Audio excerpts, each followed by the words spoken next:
વાવાઝોડાથી નુકસાન પામેલ માલપુર તાલુકાના ગામોમાં સાંસદ શોભનાબેનની મુલાકાત। તાજેતરમાં આવેલા વાવાઝોડાથી ભારે નુકસાન પામેલ અરવલ્લી જિલ્લાના માલપુર તાલુકાના વાડીનાથ, કોઠિયા, અણિયોર અને ખાલેકપુર ગામોની સાંસદ શોભનાબેને મુલાકાત લીધી હતી।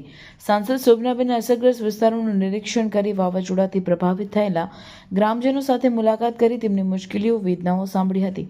આ મુલાકાત દરમિયાન સાંસદે ગ્રામજનોને આશ્વાસન આપ્યું હતું કે સરકાર તેમની પડખે છે અને નુકસાનગ્રસ્તોને તમામ શક્ય મદદ પૂરી પાડવામાં આવશે। તેમણે સ્થાનિક અધિકારીઓને રાહત અને પુનર્વસન કાર્યોને ઝડપી બનાવવા માટે જરૂરી સૂચનાઓ પણ આપી હતી। રિપોર્ટર જયેશ પટેલ, અરવલ્લી, માલપુર।